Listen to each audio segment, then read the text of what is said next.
Um, I'm just so happy you could make it to San Diego. I say that with my eyes rolling because I don't know where you're at, but maybe if this continues into future years, we can welcome you in person.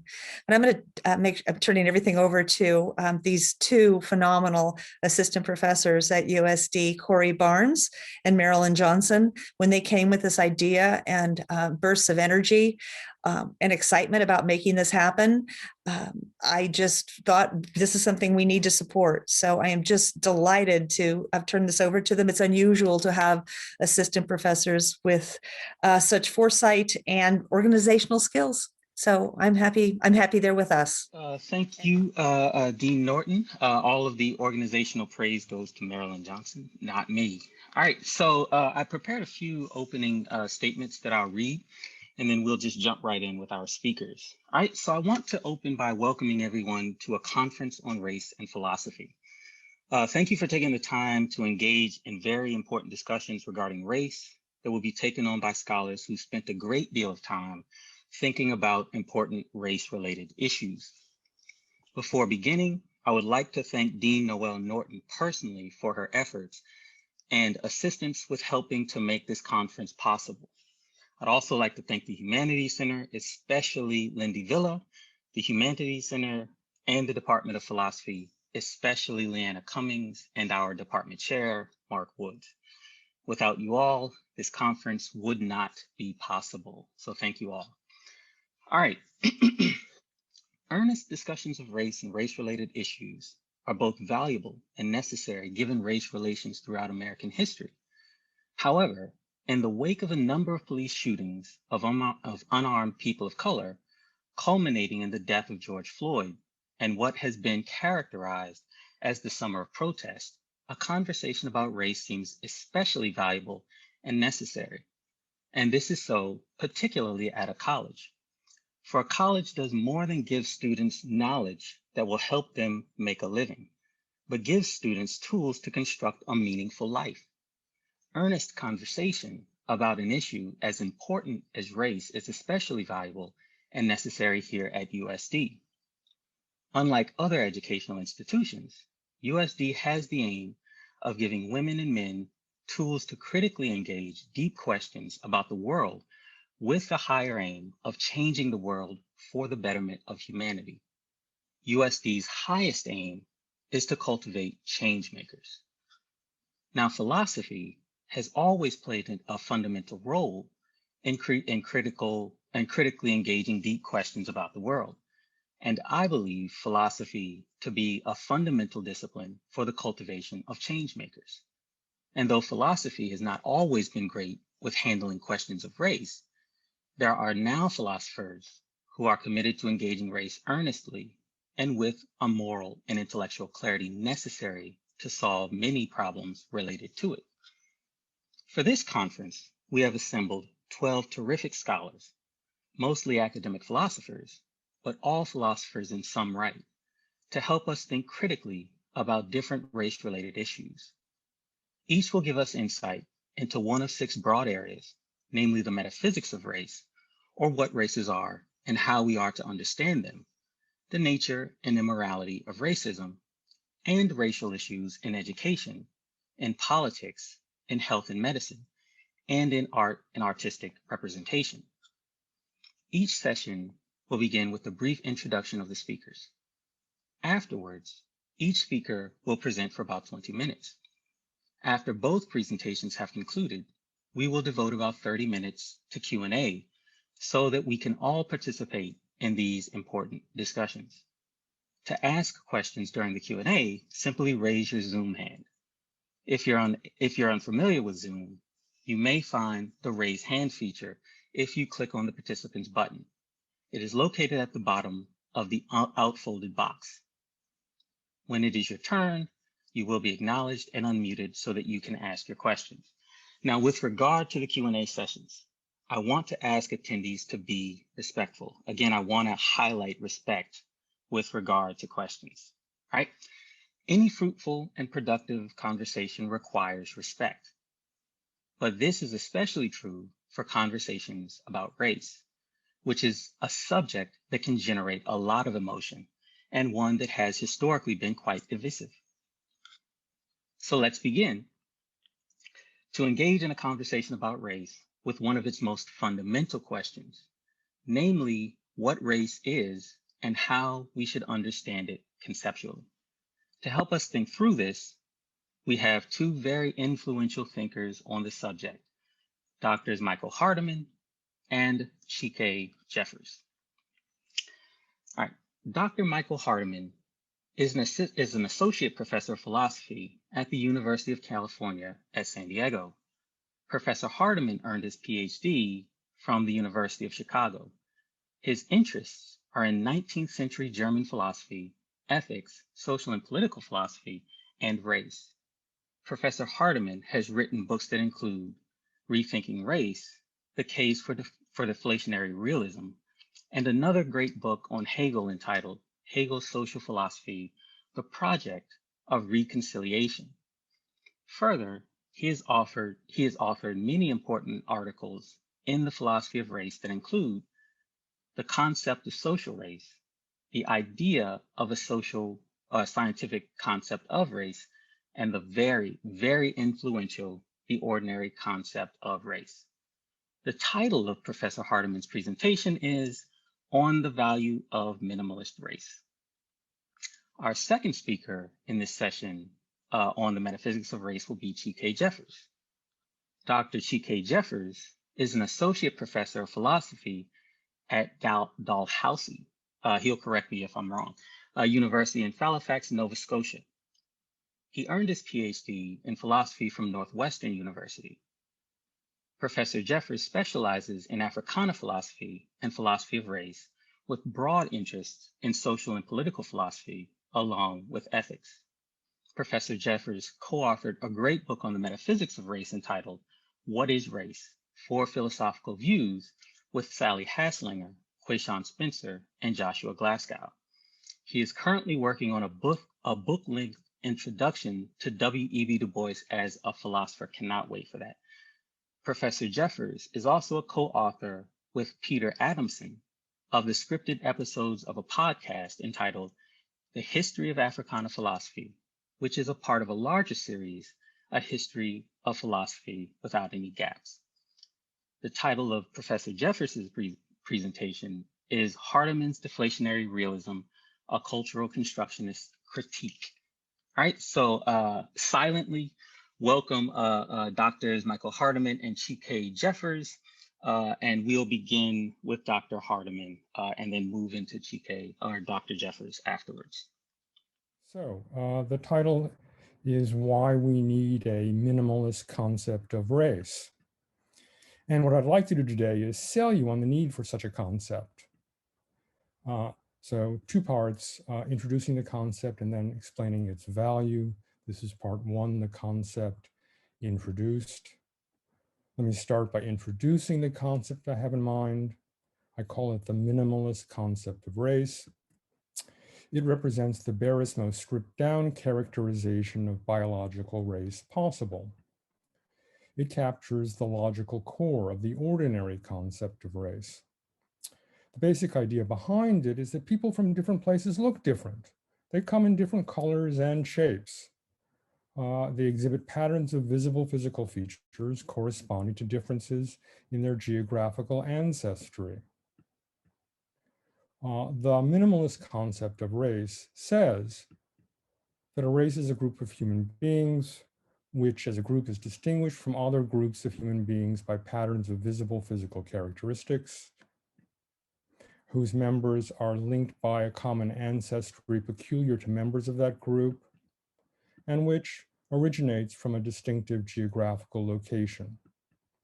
And it stops there. C1 through C3 provide a full specification of what it is to be a minimalist race. So the minimalist concept of race makes the essence of biological racehood to be a matter of patterns of visible physical features corresponding to differences in geographical ancestry, and nothing more. That's it. The visible physical features referred to include skin color, that is pigmentation, nose shape, and head form. they're innate biological features that correspond to differences in geographical ancestry. They trace back to the distinctive geographical locations from which the minimalist races originate. Minimalist races' identities are preserved when their pattern of visible physical features is conserved. So as long as you have the same pattern of visible physical features, you've got the same minimalist race. Now, the minimalist concept of race, I claim, is truly minimalist. It's especially noteworthy for what it doesn't say. It doesn't say that minimal races differ with respect to, for example, honesty, courage, or intelligence. It makes no reference whatsoever to normatively important features. It's non-essentialist and non-hierarchical. It doesn't posit a correlation between visible physical features and normatively important traits, nor does it posit an essence to explain such a correlation. It neither ranks minimalist races on a scale of inferiority and superiority, nor does it specify features on the basis of which races could be ranked. The minimalist concept of race is also minimalist in that it allows skin pigmentation and other visible features can vary as much within a minimalist race as between them, and that genetic differences within minimalist races are greater than genetic differences between them. It recognizes that determining whether a given individual belongs to minimalist race MR1 or MR2 may be difficult, and that a given individual may belong to more than one minimalist race. It allows that the boundaries between minimalist races may be blurry. Now, although minimalist, the minimalist concept of race is biological. It's biological in the basic sense because it characterizes its referent in biological terms. The visible physical features that figure in its definition, such as skin color, nose shape, and head form, are biological properties. It's also biological in the more robust sense of being biologically respectable. That's because it can survive the argument from clinality, the argument from the new synthesis, and the argument from human population genetics. That is the arguments that refuted the racialist concept of race. And I'd be happy to go into that in the Q&A. And just skip through those and say that the minimalist concept of race is non-malefic. It contains none of the pernicious features that made the traditional hierarchical and essentialist racialist concept of race pernicious. It provides no support, zero, for racial stratification, slavery, colonialism, or genocide. It's a non-racist, non-malefic biological race concept. This then, in rough outline, is the minimalist concept of race. The question I want to consider is why we need it. One reason we need the minimalist concept is that minimalist races exist. There are, in fact, groups that satisfy C1 through C3. The precise specification of what these groups are is a matter of controversy, but they include Western Eurasians, Sub-Saharan Africans, East Asians, and Amerindians. Another reason we need it is that it makes it possible to recognize the existence of groups that exhibit patterns of visible physical features that correspond to differences in geographical ancestry without falling into racialism. Racialism is the traditional essentialist hierarchical conception of race. It's the conceptual core of classical 19th and 20th century doxastic racism and the heart of 19th and 20th century's misbegotten attempts to develop a science of racial differences. In addition, there are other advantages attaching to the minimalist concept of race. A distinct understanding of this concept makes it possible to see that we can affirm that there are groups that exhibit patterns of visible physical features corresponding to differences in geographical ancestries, that is, groups that satisfy C1 through C3, without affirming R1 through R4, the features of the racialist concept of race. We can, for example, register that sub-Saharan Africans and East Asians satisfy C1 through C3 and consistently deny that they satisfy R1 through R4. A good understanding of the minimalist concept also makes it evident that the discursive step from thinking R is a minimalist race to thinking R is a racialist race is huge. It involves taking R1 through R4 on board. The minimalist concept of race makes it possible to see that this step is optional. Nothing in its content forces us to think that a group that satisfies C1 through C3 will also satisfy R1 through R4. Nothing in its content encourages taking the step into racialization or into racialism. Now, subtle point. The fact that there's a step between thinking that R is a minimalist race and thinking that R is a racialist race is obvious to us. It's clear that there's one view and another view and they're different, but this wasn't obvious before the articulation of the minimalist concept of race. Before that, it appeared that the concept of race just was the racialist concept. Now, there are, furthermore, downsides to not having the minimalist concept of race. Thinkers who lack this concept are going to be very wary of acknowledging the existence of groups that exhibit patterns of visible physical differences corresponding to differences in geographical ancestry. They're going to fear that granting the existence of such groups amounts to taking the first step on the road to racialism. But their reluctance put them in an extremely awkward position.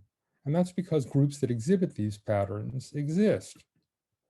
Some thinkers, such as Sally Haslanger, who deny the existence of minimalist races, go so far as to allow that members of groups that are taken to be racialist races may exhibit certain observed or imagined bodily features that are presumed to be evidence of ancestral links to certain geographical regions. But they refuse to recognize that there are real groups that exhibit patterns of actual visible physical features corresponding to real differences of geographical ancestry. And in the meantime, these differences cry out for conceptualization. We want to know what they are and what they mean. The racialist concept of race provides one familiar way of conceptualizing them. It takes them to be correlated to constellations of moral, cultural, and intellectual differences. The minimalist concept of race, on the other hand, makes it possible to conceptualize them as superficial markers of ancestry. In the absence of an alternative non-racialist way of conceptualizing these differences, the suspicion is going to remain that they're really due to racialist race. We need the minimalist concept of race to dislodge the racialist concept of race. Another closely related reason why we need the minimalist concept of race is that differences in patterns of visible physical features that correspond to differences in geographical ancestry constitute a salient dimension of biological diversity in our species. Now, some question the salience of this dimension. There is no doubt that our specific sense of visible racial features is largely a function of our having been socialized to attend to, exaggerate, and distort them. We're certainly socialized to treat them as fundamental. But the idea that the salience of human differences of shape and color is wholly a function of socialization is implausible. In any case, the existence of this dimension is not in doubt. One dimension of biological diversity in our species is age, another is sex, and minimalist race is a third. That said, the diversity constituted by minimalist race is almost literally skin deep. A much, much larger portion of human genetic diversity falls within minimalist races than between them. Most variation in genes that explain obvious physical differences are not typical of the variation of the genome in general. It's not the case that there are multitudes of important genetic differences between races, apart from the genetic differences that underlie the obvious physical differences. Most genes are not differentiated by race. The underlying variation in genes that explains obvious physical differences are not typical of the variation of the genome in general. It's not the case that there are a multitude of important genetic differences between races apart from the genetic differences that underlie obvious physical differences. But this dimension of diversity, though superficial, is nonetheless real. Now, the racialist concept of race has proven remarkably difficult to expunge. Despite having been empirically refuted again and again and again, it continues to live on in racial stereotypes and stigmatizing representations. If we are ever to escape its influence, we must have discursive resources that enable us to recognize the existence of patterns of visible physical features corresponding to differences in geographical ancestry, while denying that they are features of racialist race. And the minimalist concept of race constitutes just such a resource. Another virtue of the minimalist concept of race is that it makes it possible to recognize that the biological phenomenon of minimalist race isn't something to be afraid of. With the possible exception of a few medically relevant genetic differences corresponding roughly with differences of minimalist race, the biological differences between minimalist races are almost all superficial. And they emphatically do not explain the existence and persistence of inequalities between racialized groups. They are instead mere differences, differences of no intrinsic normative importance. So the bare fact that people from different ancestral locations look different is not something to worry about. Considered in itself, the minimalist phenomenon of race is unproblematic. But we all know that there are serious problems associated with minimalist race. The fact that George Floyd belonged to one particular minimalist race figures in the explanation of his murder. It made him a target of racism. One plus of the concept of minimalist race is that it helps us see that the true source of race-related problems is not the phenomenon of minimalist race, but racism. And so before closing, I'd just like to quickly address one final question. Doesn't acceptance of the minimalist concept of race open the door to racism? Well, in one sense it does. It is easy to slide from the minimalist concept of race to the racialist concept. But that's just to say that the minimalist concept can be abused, and no concept is immune to abuse. On the other hand, saying that the minimalist concept of race opens the door to racism is at best misleading. Why? Because that door is already open. The minimalist concept doesn't open it, it's open already. The racialist concept of race, refuted though it is, has by no means disappeared. And eschewing the minimalist concept of race won't make them disappear, nor will it eliminate the possibility of racism. You don't need the minimalist concept of race or any race concept to make patterns of visible physical features the basis of unfair discrimination. So we should regard the minimalist concept of race as a discursive representation that can help us close the door on racism. Indeed, the most fundamental way in which the minimalist concept opposes racism is precisely by providing a non-racialist way of conceptualizing biological race. The fact that it does that is perhaps the most important reason for retaining it. Thanks.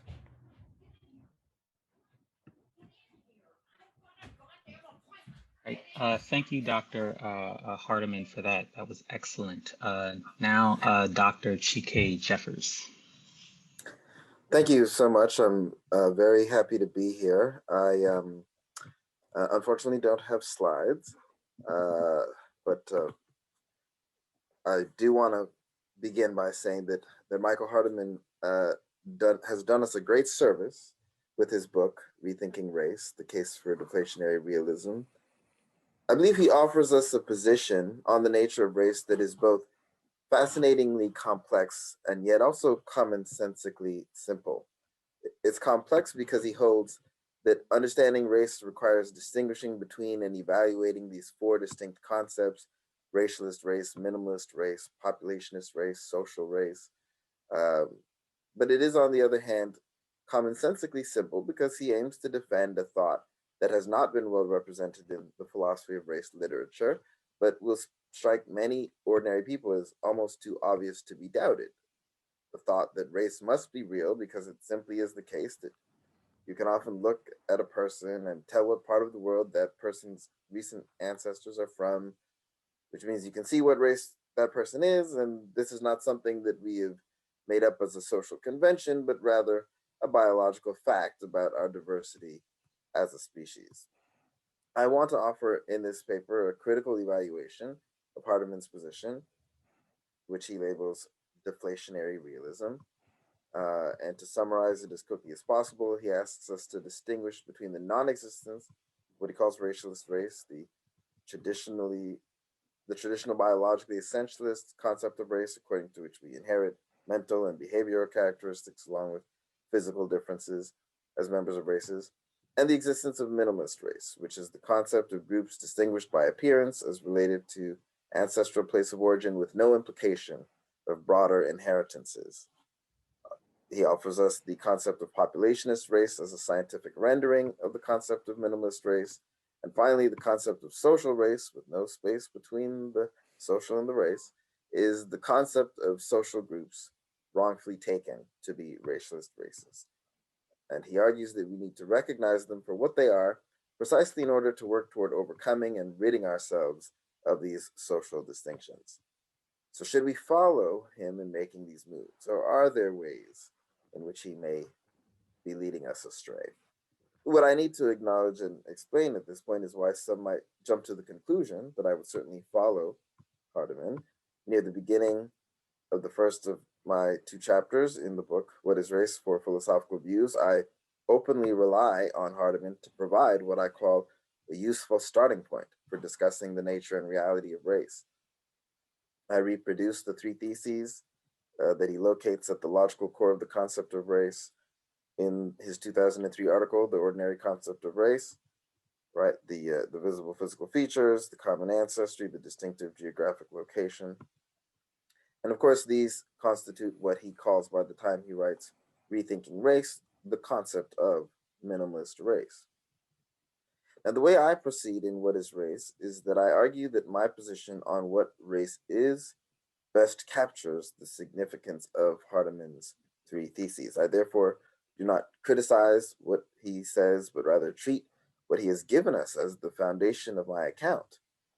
So one might naturally assume that if I take his view as foundational for mine, I should have no problem with rethinking race, as he's just spelling out the implications of the view. That being said, anyone who has read my chapters in What is Race has good reason to expect that I will disagree with Hardiman. For what I do in the very section that begins with my invocation of Hardiman is argue for the superiority of social constructionism about race over the competing options of racial anti-realism and non-essentialist biological realism. And my specific view, which I call cultural constructionism, is a kind of social constructionism. Hardiman's deflationary realism is a kind of non-essentialist biological realism. I first wrote my chapter during the summer of 2016, which explains but does not justify why I talk about Hardiman without discussing Rethinking Race. Still, the reader who notices this difference in kind when comparing our views is the reader who will rightly predict that I do reject Hardiman's deflationary realism. And the irony is, of course, this puts me in the position of arguing that it is I, rather than Hardiman, who best captures the significance of Hardiman's three theses. But the easiest way to get a grip on what is going on here is to compare Hardiman's three theses with Paul Taylor's specification in his book, Race: A Philosophical Introduction, of what he calls the lowest common denominator for the various dialects of race talk. Like Hardiman in his 2003 article, Taylor speaks of isolating a core. He tells us that we need to identify the core meanings that link together various, often conflicting, but nevertheless mutually intelligible ways of talking about race. What is the core for Taylor? Well, he says that race thinking is a way of assigning generic meaning to human bodies and bloodlines. Note the overlap with Hardiman's expression of the core. Hardiman speaks of visible physical features. Taylor speaks of bodies. Hardiman speaks of common ancestry. Taylor speaks of bloodlines. But there is not much difference in what they mean with these terms. Missing from Taylor's definition, though, is Hardiman's third thesis, the point that members of races have distinctive looks inherited from their ancestors because their ancestors lived and reproduced in different geographical locations. I take including this to be a strength of Hardiman's account, which encouraged me to take his three theses as a starting point. But in taking them as a starting point, I intended to treat them the way that Taylor treats his definition of race thinking, that is, as a specification of what we can reasonably agree that we are all talking about when we talk about race, without yet deciding which way or ways of talking about race plausibly refer to something real in the world. Taylor draws our attention to the way that his definition of race thinking covers both what the Ku Klux Klan believe to be real and what many anti-racist activists believe to be real. And noting this is the first step in understanding why, for me, agreeing with Hardiman that his three theses are in some sense at the core of how we think and talk about race does not necessarily mean joining him and seeing these theses as jointly sufficient for identifying race as a real form of group difference. And the second step would be noting what Taylor includes that Hardiman leaves out, namely the idea of assigning generic meaning, or to put it in another way, the idea of taking patterns of physical difference related to different lines of descent to be significant in a way that is somehow something more than simply noticing patterns of physical difference related to different lines of descent. Now, this is a point where Hardiman would challenge Taylor. It is central to why Hardiman calls his position deflationary realism, that the minimalist race concept picks out something relatively insignificant. He aims to deflate the concept of race in this sense. Not only does the minimalist concept not purport to explain human behavior, but despite being a form of biological difference, it does not even purport to be central to biological thinking about human beings. At one point, he memorably claims that its unimportance is in fact quite important. He writes, "The fact that for hundreds of years minimalist race was taken to be a big deal biologically makes the fact that it is not a big deal a big deal." Now, this is where it becomes most obvious that what I did in What is Race is co-opt Hardiman's three theses for Taylor-style purposes. I claim that it is useful to compare positions on the nature and reality of race by seeing them as diverging with regard to what significance, if any, they accord to the differences in human appearance and ancestral place of origin underlying racial categorizations. I then argue that social constructionism, according to which races are groups differentiated primarily by social and historical factors, stands out as the only position that really shows us how and why appearance as tied through ancestry to place of origin is significant. This is what makes social constructionism, in my view, the right account of race and its reality. But why not go Hardiman's way? Why require the existence of different races to involve some sort of assigned significance, rather than saying that groups differentiated by appearance as related to ancestral place of origin just are races? Let's pursue this question firstly by looking at an example that I give in order to exemplify what Hardiman means when he says that the phenomenon identified by the three theses is relatively unimportant. So I wrote, One way to explain what he means by this is to say that if one sees a man who happens to be Chinese and rightly guesses on the basis of his appearance that most of his ancestors in the 15th century lived somewhere in East Asia, it is not clear that one has recognized anything of great significance. Now, Hardiman would have us see this as a recognition of the biological distinction of race in the same way one might see this person and rightly guess that he has a penis, or see this person and rightly guess that he is over the age of 60. Hardiman writes, like sex and age, minimalist race constitutes one member of what might be called the triumvirate of human biodiversity. Sex and age, however, represent forms of human biodiversity that exist everywhere that humans are, rather than a form of difference requiring us to distinguish humans in one place from humans in other places. This difference is not inconsequential because the question becomes how we know where to draw the lines. Some of the physical features that helped us rightly guess that this man is East Asian can be found to a significant degree among the Inuit people inhabiting the Arctic regions of Alaska, northern Canada, and Greenland. Does this mean that they are of the same race as this Chinese man? The more that Hardiman tries to show us what little but nevertheless real biological significance minimalist race has, the more we see how confusing it is to try to distinguish races on a purely biological basis. For example, he discusses skin color, calling it a relatively superficial biological character, but nevertheless of medical, ecological, and evolutionary significance, in light of differences among us with respect to our vulnerability to ultraviolet radiation. He is certainly right about this, but is racial difference the difference between lightly and darkly pigmented skin?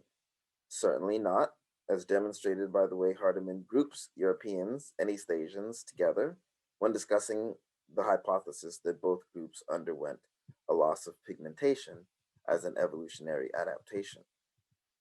Hardiman goes on to appeal to the biological significance of an important study in population genetics that another non-essentialist biological realist, my co-author Quayshawn Spencer, has notably treated as foundational to his account of race as biologically real.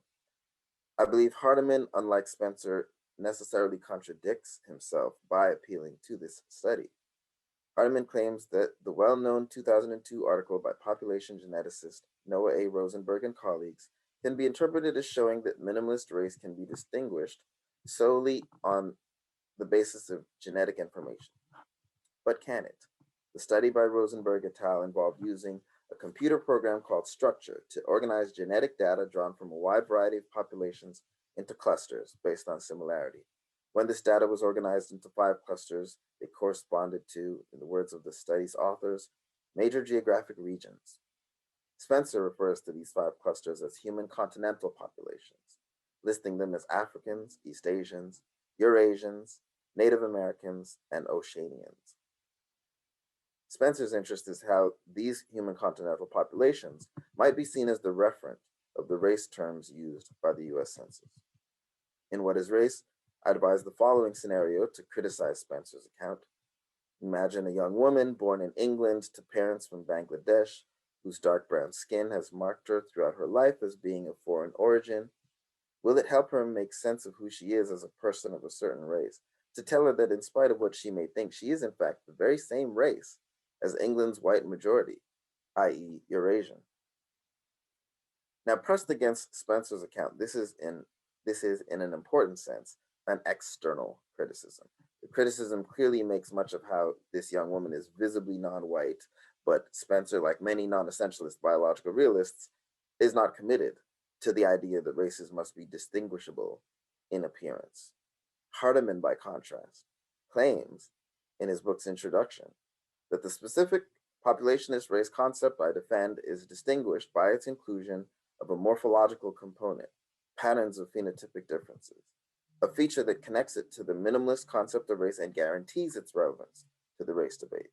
And in a footnote appended to this sentence, he agrees with Joshua Glasgow that, quote, the races posited by unconstrained populationism that does not include a morphological component, are not races in the ordinary sense of the term, and they are consequently irrelevant to the race debate. But Glasgow himself, in the book Hardiman cites, points out how classifying South Asians as white breaks with mainstream ordinary American classifications.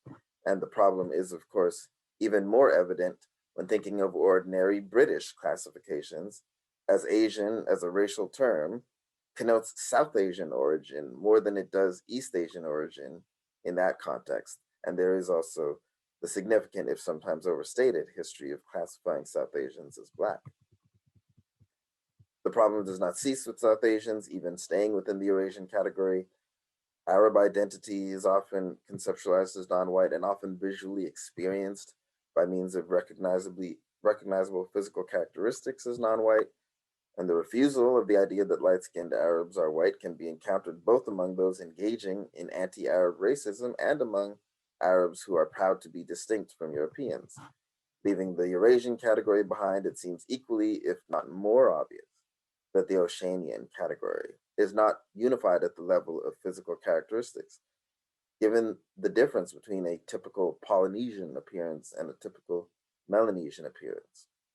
When discussing whether Latinos count as a race, Hardiman points out that there is much dispute on this topic, but the answer from the perspective of the minimalist race concept is simple. They do not count because they do not share a single pattern of visible physical characteristics. It seems to me that this statement clearly blocks his attempt to treat the human continental populations as minimalist races, given the diversity among Eurasians and Oceanians at least, if not also among Native Americans and the other two groups. Should Hardiman fix this problem by simply giving up on the relevance of the human continental populations while holding on to the idea that the minimalist race concept captures something worth calling biological race? While explaining the concept of minimalist race, he makes a point of defending the coherence of the idea of races within races, and also he makes a point of denying that mysteries of racial classification render the concept of race itself mysterious. I'd imagine that one or both of these points would come into play in any attempt to replace the problematic appeal to human continental populations with something more consistent. For my part, I think we should recognize physical diversity among humans as a real biological phenomenon, ancestral relations to geographical locations as real and importantly biological as well, but racial distinctions as stable enough to be the subject of intelligent discussion only when social and historical factors are recognized as helping us to divide ourselves in reasonably consistent ways along these physical, ancestral, and geographical lines. This brings me to Hardiman's attempt to acknowledge social realities by means of the concept of social race. I am suspicious, firstly, of how distant Hardiman wants to keep the concept of social race from that of minimalist race. He allows that minimalist race is, in general, a biological correlate of social race, but emphasizes that the latter floats free by giving the Irish and Jews as examples of groups once considered social races, even if they never were minimalist races. But part of the difficulty with looking back to see who was once considered a distinct race, but no longer is that the language of race used to be used where we would now recognize a distinction as ethnic in nature. And it is also the case that some physical features may commonly be seen as typically Irish or typically Jewish, especially by group members. The attempted distinction that Hardiman tries to draw here may lead us in the direction of his claim that there can be races within races, rather than toward any sort of gulf between social race and minimalist race, as he conceived it. My biggest complaint, however, is that Hardiman knowingly and explicitly leaves his account of the social dimensions of race talk incomplete. He describes social race as by nature hierarchical, and this is why it is something we must seek to overcome. He distinguishes social race from potentially non-hierarchical concepts, such as ethno-race and racial identity, making it clear that social race is not an attempt to capture what these concepts may capture.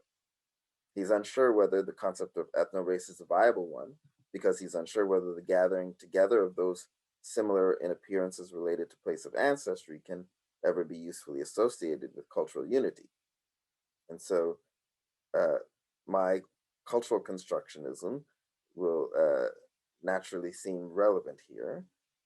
But the way to see the relevance of cultural constructionism as I articulate it is not actually to stay with his discussion of ethno-race, but rather to move to his discussion of Lucius Outlaw's account of race.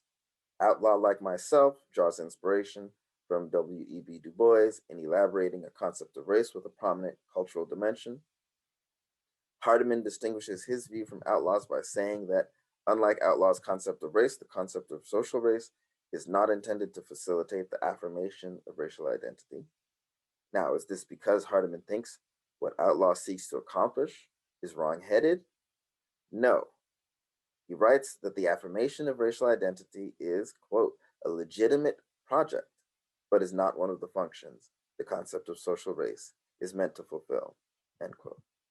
So Hardiman offers us a social concept that is explicitly marked as leaving us without the conceptual tools to recognize and affirm racial identities in a non-hierarchical manner, despite acknowledging that this is a legitimate project. What this means is that Hardiman's account needs an account like mine, an account of race as a social phenomenon that is not exhausted by hierarchical and invidious social distinctions. Cultural constructionism, as I elaborate it, recognizes hierarchical and invidious social distinctions generated by European colonialism as the origin of races as we know them, but affirms that forms of identification with racial categories that do not depend on such evil are an important part of the social reality of race. And the goal for the future that Hardiman seems to accept as legitimate when discussing Outlaw is the goal that cultural constructionism seeks to make clear, the goal of retaining positive racial identities while overcoming and ridding ourselves of racism. I'll close in a conciliatory manner. Hardiman is right that we must reject the traditional biologically essentialist notion of race. What he calls minimalist race is not so much unreal, in my view, as unspecifiable in a way that leaves out the social dimension of things. We might make a comparison to the reality of geographical diversity within a single country as it relates to the reality of regional differences within that country. And social race, as he conceives it, gets part of the story right. There are erroneous beliefs in traditional biological essentialism that have underlied hierarchical social distinctions. We must work to overcome that problem, but we need a broader social concept in order to see how racial identities can remain a legitimate part of our social lives beyond the end of racism. Thank you. And what I would like to do now is open it up for questions. I guess I'll start off with sort of a kind of opener here. I mean, both of you are going to know that I know this, but for Dr. Jeffers, can you say a little bit about W.E.B. Du Bois? Folks here, unless they've taken like, I guess, my philosophy of race class, they may not know Du Bois and his concept of race, and they may not know what Lucius Outlaw does with it. So could you say a little bit about Du Bois and Outlaw and their ideas of race, and then connect it with your own just a bit? Mm-hmm. Yeah, well, Du Bois most famously links race and culture in his 1897 essay, The Conservation of Races, where, based on the time that it's written, you don't really want to look so much at the way he uses the word culture in the essay, but nevertheless, race as cultural in nature is a very plausible description of what he goes for in that essay. And I would argue that he builds on the argument of race as cultural in that essay as he, lives and writes for another 66 years. And I'm actually very thankful to Lucius Outlaw himself for being the first to introduce me to Whither, Now, and Why. Whither, Now, and Why is an essay that Du Bois wrote in 1960, at the age of 92, right? In fact, the digits in his age flipped from The Conservation of Races to Whither, Now, and Why. He was 29 and then he was 92.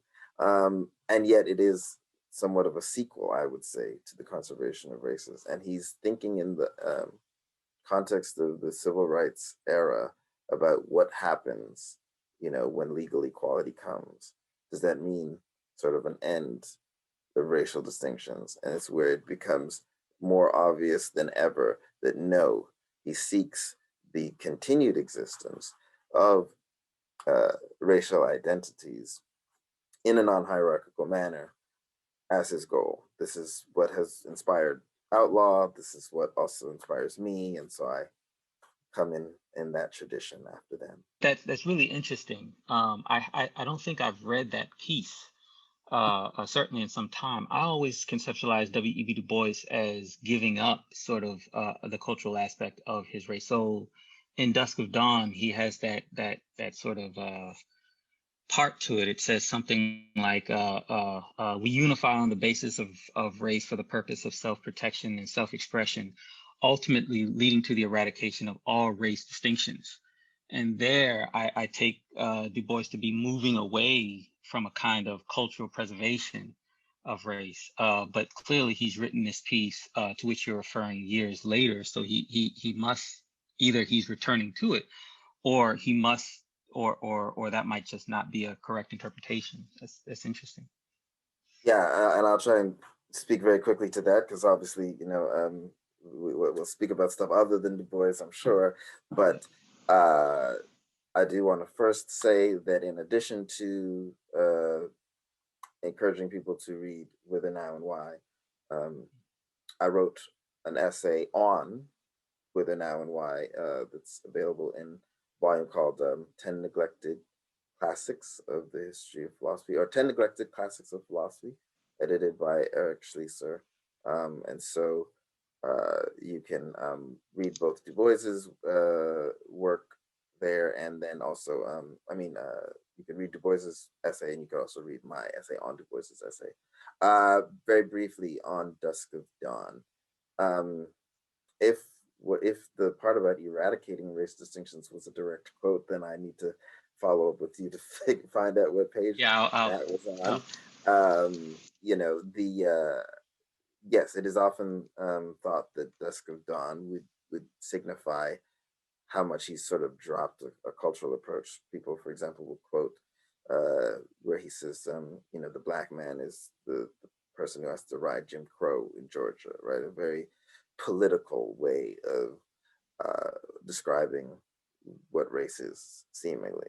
That being said, I think that what you get in Dusk of Dawn is actually a mix of political and cultural definitions of race, sometimes in ways that I think he chooses not to resolve the tensions between. I think that's my reading of the dialogue that ends with that famous line about riding Jim Crow in Georgia. I think that whole part of the book purposely does not resolve a tension between political and cultural ideas of race. But in the chapter, The Concept of Race, where it seems to many people that he ends on this point about the badge of degradation, and it seems that he's sort of like given up, racist cultural, he immediately follows it up with the discussion of his trip to Liberia, in which he repeatedly emphasizes the cultural connection he felt as a Black person with Africans and how important that was to him. And so, yeah, there's a more sophisticated story to tell about what's going on in that book. My question is for Professor Jeffers. if I understood the basis of your criticism of the minimalist concept of race that Michael, my colleague, defends, there's this idea of unspecifiability as being an important problem.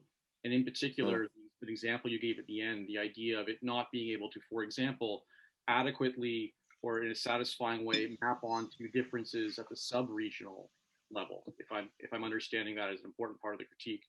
So my question is, what are the implications, if any, for this way of thinking about race for our thinking about species? For as you know, there's debate about the specifiability of different ways of thinking about species as a concept that also hinges on debates about how specifiable a given concept is, to the degree to which it does or does not map on variations in populations of organisms that we would classify as species. So to boil down my question, is there a way to affirm a culturally constructed concept of race that does not entail a culturally constructed conception of species? Should we just bite that bullet, or is there some way to continue to affirm a biological concept of species? I'll first say, as a point of clarification, that I attempted an analogy toward the end there that may have come across confusingly.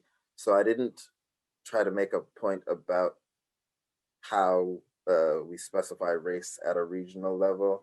I tried to make a point about how geographic diversity, as a like even topological like diversity, right, that we could specify without reference to human beings, right, could relate to talking about regional identities within a specific country. And I was trying to make an analogy between, yes, there are differences in how we look, and differences in how we look that relate to where our ancestors are from, but to sort of capture race, just like to capture regional identities, we can't just specify the topography. My argument, and again, I don't know if it's something that I threw in at the end there, so maybe I need to think it through more. But my idea was that, similarly, we don't get race without the social and the historical.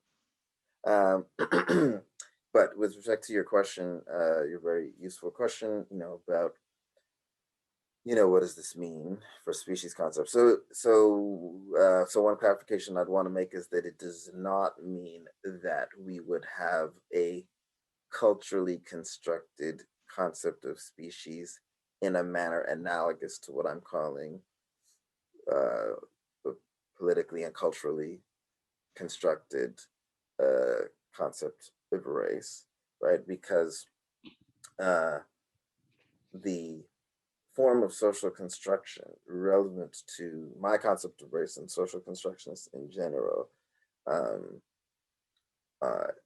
is not the simple idea that, well, there's something social about language and we use language to name this thing. No, it's the idea that it is the social inhabiting of the categories themselves, the recognition of the categories in our interactions with each other that is the social constructing. And therefore, you can hopefully obviously see that there could not be something analogous at the level of species, because there wouldn't be,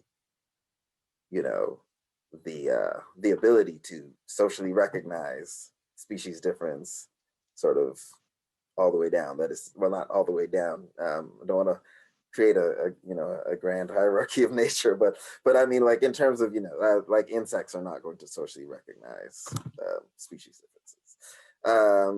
So there wouldn't be something analogous there.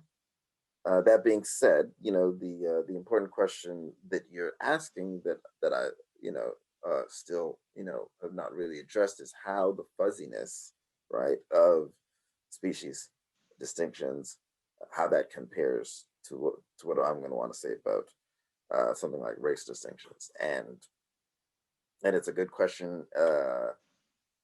I won't pretend that I have something very worked out to say on it. I think it's an important question. So I'll acknowledge it as that. Thank you. Hello, I'm Karen Teal. I teach at USD, not in the philosophy department, but in the theology department. And I'm currently very interested in this question about what race is. I've actually read both of your books, Professor Jeffers and Professor Hardiman, that you've been discussing today. My concern, I think my overarching concern, which is shared by everyone here, I'm sure, is to try to translate these kinds of ideas in ways that empower ordinary people to be less racist. So I'm wondering, and I'm particularly identify as white, so I'm particularly interested in speaking to white people about it, and trying to find ways to explain what race is in a way that gives them the knowledge they need to actually not be so racist. So I'm wondering if you, how each of you see your own theories as advancing that goal, if you could sort of put in ordinary terms what you think are the advantages of your ways of seeing this problem that might actually help people to understand what race really is, what it is not, and how to be less racist. Thanks for being here. How will this help people become less racist? Well, one way it will is that using the minimalist concept of race makes it possible to see race as something real, but relatively trivial, except insofar as it's taken up by racism. And so one can recognize the manifest differences that are there, but not assign them pernicious kinds of meaning. And I think that will facilitate a non-racist way of understanding human diversity. I mean, I think there's still questions about the place of culture and race, which I haven't addressed. But I call my view a kind of deflationary realism. And the deflation consists in letting the racialist air out of the concept of race. And I think when you do that, it makes it possible to talk about race in a way that's much less fraught. And that will facilitate communication and non-racialism. You also have a critique of the racialist concept of race that undermines many of the theoretical underpinnings of classical racism. And that critique is meant to advance anti-racism, as is the idea of social race, which is designed to, as an emancipatory concept, that unmasks the illusions of racialist race. So that's a start. Yes, so there would be aspects of my view that would sort of boil down to things that that Michael already said. For example, of rejecting what he calls racialist race. So if I were to try to think of something that I think is maybe a part of my view that would differ from a number of other views that sort of relate to your question. When it comes to the idea that racial identities can be held on to past the point of the end of racism, I bite the bullet, so to speak. There are those who imagine, well, surely you couldn't mean that we're gonna like have white pride and so on. It sounds to people like you just be supporting something heinous. I disagree. That is to say, the idea of healthy white racial identities to me is conceivable precisely because the idea of working towards the end of racism would be part of how white identities are revised in an anti-racist fashion. And it does seem to me, and I think that there are some other interesting, I point in chapter 6 of What is Race to Lucius Outlaw, to Linda Alcoff, to Shannon Sullivan, as examples of thinkers who are working on the idea of how to have a healthy white racial identity. How is it possible to, like love oneself as a white person, right? and in a way that in no way downplays the problem of racism, white supremacy, and so on. Yeah, so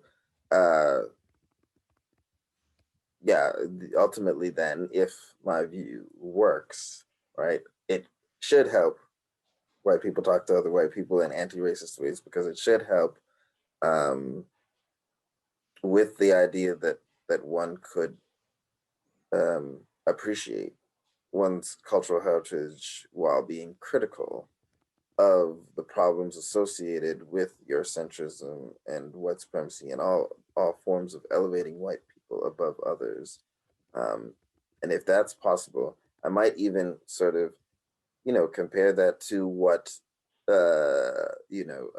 Michael is trying to do with minimalist race. That is to say, one way to sort of sum up what he's saying is that you're going to have a better time being anti-racist if you don't try to fool people into thinking that there aren't like physical differences that we have on the basis of where we come from, right? That's, simplistic rendering, but nevertheless, something like one of the moves that Michael makes. And you might see part of what I'm doing is saying, you may have more success with helping to form healthy anti-racist white people if you don't pretend that their identity has to go away while the other people can be proud of theirs, and so on and so on. I think actually my question mostly just got answered, but I guess I'm still kind of curious about the extent to which each of you are comfortable with the sort of pragmatic take on the nature of race, because I feel like that's that's like a key move that that you're both making, in part, that what we take to be metaphysically real here has to do with our goals for the concept. And I'm it's kind of Carnapian maybe or something. And I really like that myself, but I wasn't sure if that was something that, in addition to this, the crucial question of how a concept of race can help us to eliminate racism. I agree, Professor Jeffers, that you have other kinds of, that your view has other pragmatic advantages too, like a positive role for race. And I wonder if, I don't know, I'm thinking about like Quayshawn Spencer's kind of take is less pragmatic. And so how does that dynamic work for you? And do you have like strong feelings about it, or am I framing it in a way that that you like? I'm just curious what you think about this sort of metaphysical debate about like concepts and how pragmatic we can be about them while still being in metaphysics. Interesting question. So I didn't consciously think that I was being Carnapian, when working out my view. I do think that, the issue you're interested in there, comes out in interesting ways in the book, because, for example, on a certain understanding of what it means to be pragmatic about concepts, Sally Haslanger, right, is is very much taking a you roll with what works, type of approach.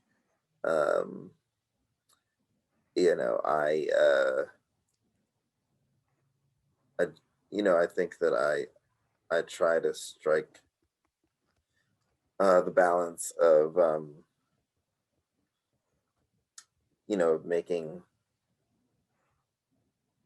just making descriptive distinctions, but also evaluative distinctions, and saying which are which and how they're related. So there's a part where I say that the more simply descriptive we choose to be in terms of how we understand what metaphysics is, you shouldn't call my view cultural constructionism. You should just call it social constructionism. It's just, you know, a view according to which, you know, races exist when there's social meaning given to what Michael captures with the three theses. But, you know, it's precisely when you take a broader view of metaphysics, where the descriptive and the evaluative do mix, so to speak, that it's clear that I'm arguing for paying attention to the cultural, because that's what will, you know, help lead us toward hopefully a future where we can have racial identities without racism.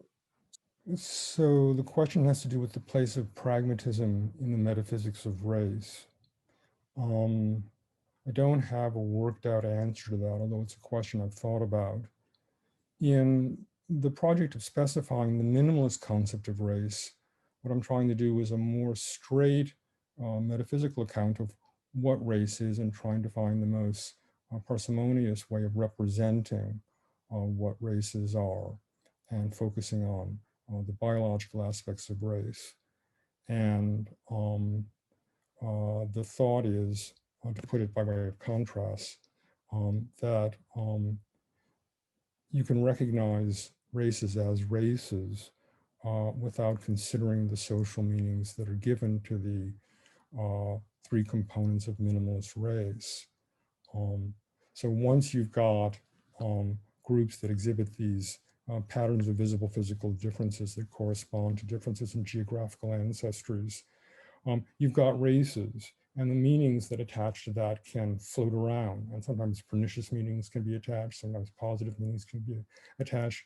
But so long as you have those configurations, you still have races. So that's just meant as straight metaphysics. And the thought is, you don't want to bring ethics into the metaphysics.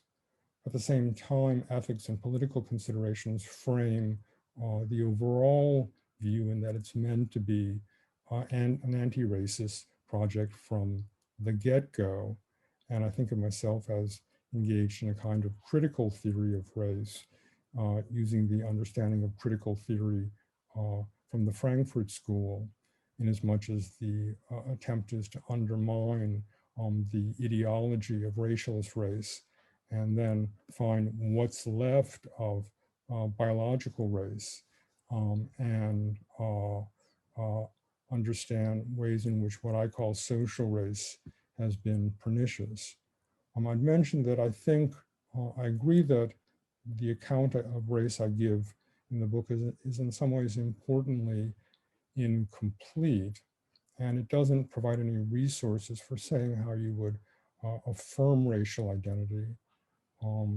I think that the idea I've had in the meantime is that of introducing a notion of a solidarity race, where a solidarity race is a solidarity group that takes itself to be a race, leaving unspecified or open the sense in which it takes itself to be a race. So that on this conception, Latinx can count as a solidarity race.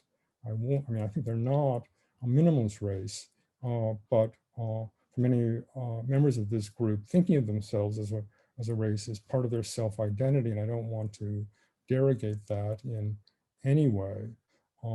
So I'd appeal to this idea of solidarity race to pick up some of the things, at least, that Chike wants to capture, and rightfully so.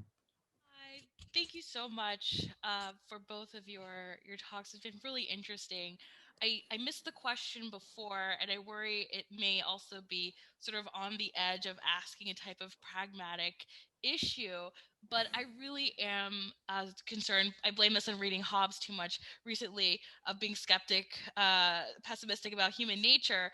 But this racialized idea, this sort of haunting, even normatively neutral concepts of race, it seems to just be there. And I worry when for both accounts dealing with building a metaphysics of race, that as soon as we stop doing that, it's going to be there like a doorstop for us to trip over. And so I was just sort of thinking if we could think through that from a metaphysical perspective of how to deal with racial stratification before we, implement this theory in the world. And so it's a big question. I'm sorry, but I just thought of it. But I'd be really interested to hear either of your perspectives on that. One thought is in terms of what's going to be there as a doorstop. The worry is that race concepts are going to be there as a doorstop. But I think whether or not we have race concepts in place, we have the kind of differences that I think of as being minimalistically racial. So the visible physical features that correspond to geographical ancestry, they're there. And as long as they're there, we need to find some way of accounting for them and making sure that their existence is not hijacked to support ideologies of racism. And so that's a central aim of my project. Yeah, I would say that part of how if the worry is that I have a utopian ideal of healthy racial identities after the end of racism, and and how do we avoid the maintenance of such forms of group difference being a threat to returning forms of hierarchy and division and so on. I mean, I guess the simple answer is that the work to avoid that is what starts now, right? So in other words, it's not that so there's no way to wait till the racist stuff is gone and then worry about is it going to come back? I mean, it's really a process of continually trying to undo, unlearn while remembering as well, and so the idea of historically informed activism that seeks to shape new generations of children in ways that they don't ignore race, they confront its problematic history while also being taught from the get-go how each other is valuable and you're not better than anybody. And you see that there's so much that goes into the project of educating successive generations in an anti-racist fashion, right? That that's the protection we have, the struggle against it. And here's to asking the same question 4 times. I think to Professor Hardiman, to make it short and sweet, is the minimalist conception of race sufficiently normative for the political aspirations that you have in terms of your commitment to anti-racism as a whole? Because it seems like you're suggesting that the minimalist concept is a better alternative than the racialist project, which I agree in the sense that it is. But I'm picking up on the slides you offered at the end of your presentation where George Floyd was murdered. That cop was racist, right? That cop devalued his life. That cop treated him in contempt, in a sense. Yes. And if we substitute that cop's race thinking with the minimalist concept, and given that you described it as morally neutral, in a sense, is that going to do the work that the larger political aspirations you have want? I think that's what not just myself, but the last 3 questions we're asking as well. I don't know if it's clear. You're going to need more than the minimalist concept to do the normative work. You need a theory of racism and a critique of racism. The point about minimalist race in the murder of George Floyd was just to say, here's a place where we see the reality of minimalist race showing its head in real life, in racist responses to it. But you need, for a full political account, to bring in the notion of social race and possibly the notion of solidarity race. So minimalist race, the concept won't make it on its own. I mean, simply to understand the concept of minimalist race fully, it's essential to understand that it's not the racialist concept of race. And so part of the route to minimalist race is through the rejection, the repudiation, the refutation of racialist race. And so the thought is by going at this in different angles with different race concepts, we should be able to better pursue our pragmatic purposes. Just a quick follow-up to that. Does the justification for that come from within the theory itself?